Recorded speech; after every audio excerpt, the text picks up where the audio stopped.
One afternoon in 2021, a third of the planet reached for Facebook, Instagram, and WhatsApp and found nothing. Not an error page, not a spinning wheel, just nothing at all.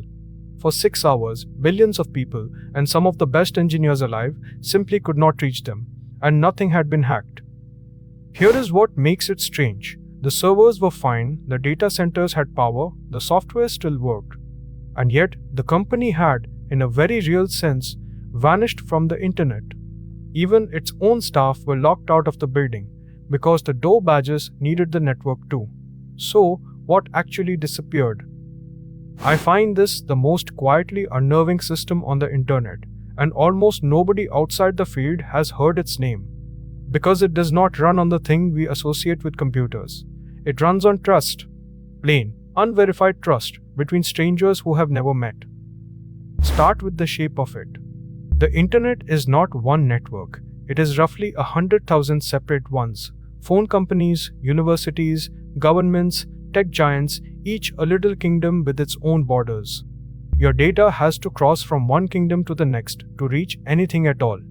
And nothing inside them says, in advance, how?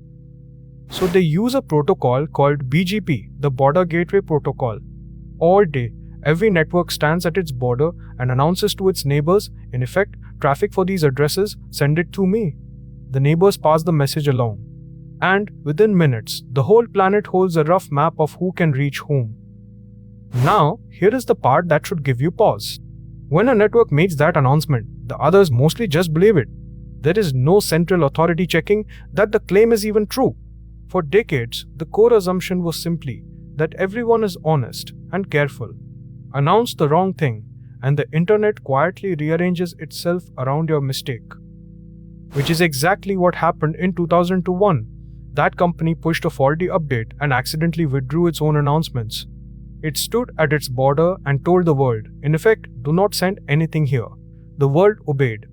The servers were untouched, but the map that led to them had been erased. There was no longer a route home.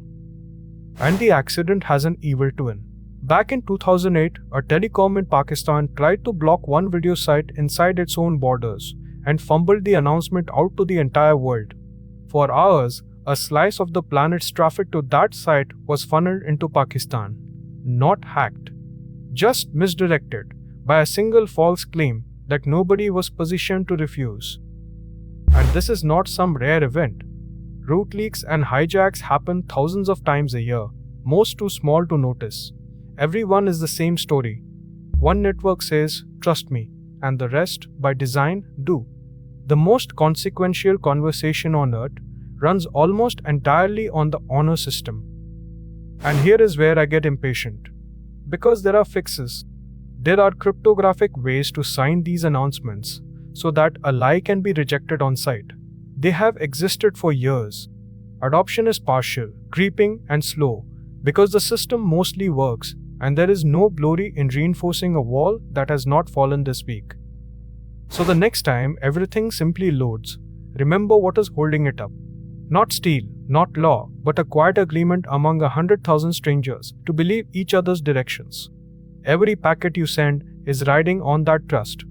And trust, as we keep learning, can be withdrawn in a single sentence by accident or on purpose. We build the nervous system of civilization on a handshake. The least we can do is know that it is one.